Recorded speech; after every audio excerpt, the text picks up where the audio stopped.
Welcome back, children. Now, I am going to discuss with you the business letters, which is actually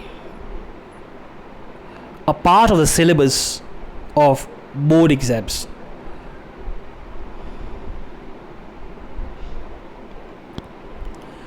The most common form of written communication is the letter. Letter writing is an indispensable activity of human society. We write letter to friends and relatives to maintain contacts with them. However, in the present times, with the boom in the methods of communication, many of us don't have the time or the inclination or the temperament and the art to write letters. Children, actually we have forgotten to write letters.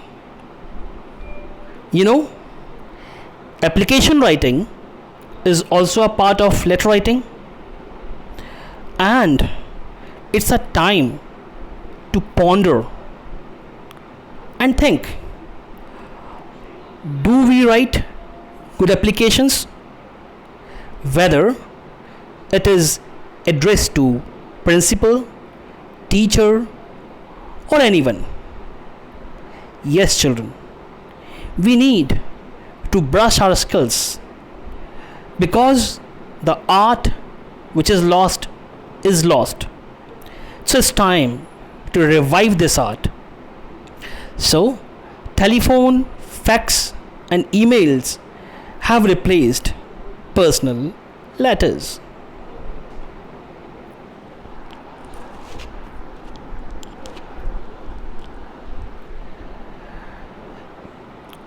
However, formal letters are still in vogue. I'm here talking about business letters and official letters. Commerce, trade, official correspondence, public representation, complaints, and other dealings, transactions, and communication with the people are still conducted through letters. Students are therefore advised to cultivate the art and skill of letter writing. It must be remembered that different kind of letters follow different conventions, so the format should suit the type. Here is the point to understand, children. When you will go for jobs, definitely you will carry with you your biodata file along with you, but that must also include the cover letter. Suppose you are applying for any job, so along with your biodata you have to write an application that is known as cover letter, and the cover letter decides your skill, not the degrees which are mentioned in the biodata, because degrees could be achieved, but the knowledge achievement is rare, and it gets reflected through the cover letter which you have written. The way you present your ideas, the way you write the things, decides your selection or rejection.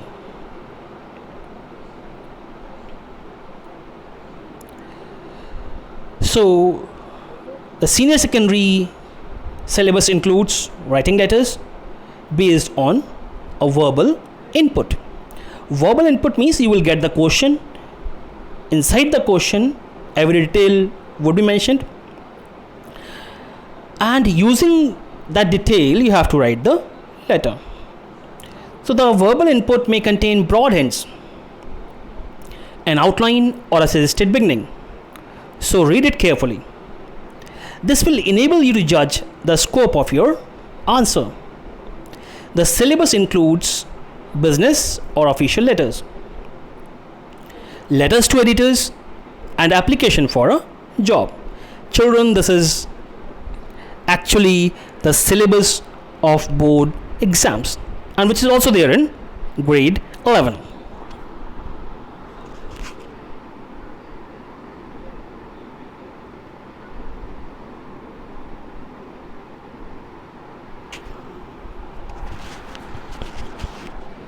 So, children, questions are based on these things.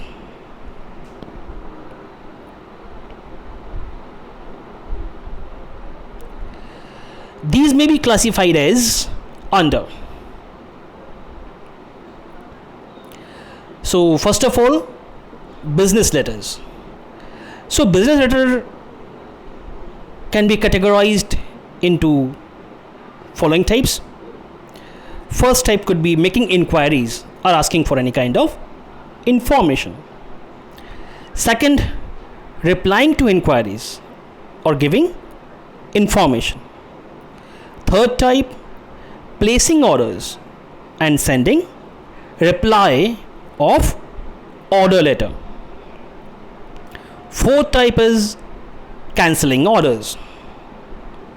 And last type is letters making complaints.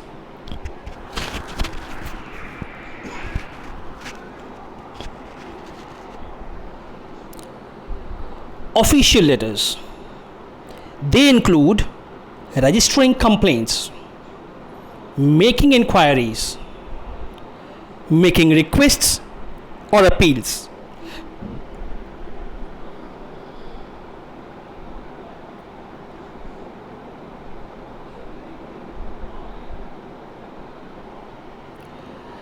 Letter to the editor. It includes giving suggestions on an issue. Usually, the issue must be of public interest. See, nobody is going to stop you if you are discussing your personal issues in letter to the editor. But personal issues need to be reported to concerned authorities. So, while you are writing letter to the editor, so you must discuss in that issue of public interest. So you express views on an issue already raised in an article, write up, or a published letter.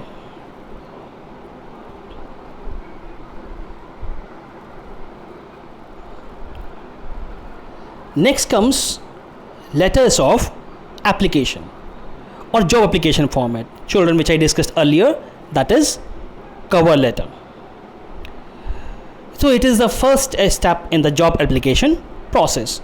So along with biodata, resume or curriculum vitae, whatever it is, you have to attach the cover letter, and that is the known as job application.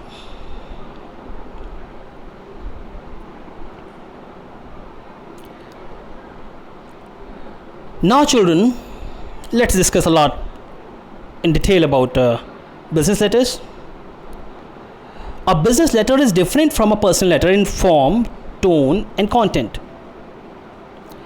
In personal letters, we may follow an informal or personal tone, content or style. But business letters demand a formal and matter-of-fact treatment. These letters are generally written to or by commercial and business firms and enterprises. So they must be simple and systematic, brief and specific in content, and formal in treatment of the subject. Children, you might be thinking why I am discussing these essentials again and again. Because I want you to understand the difference in a clear and concise manner.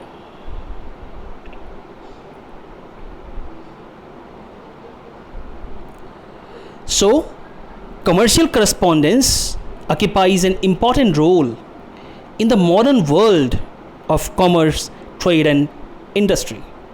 Commercial correspondence here, I mean business letters. So students are advised to master the art and craft of writing good business letters.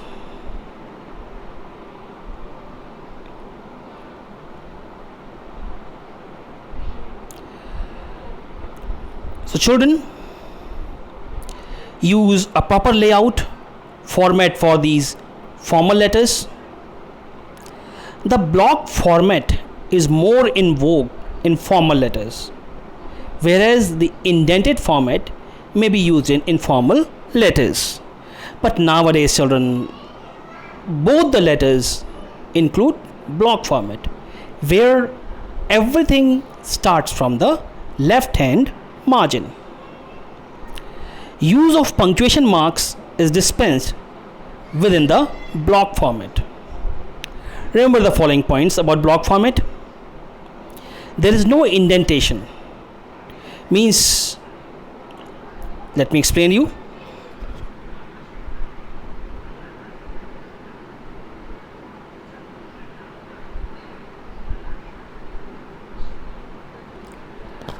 I think children now you understand what is indentation.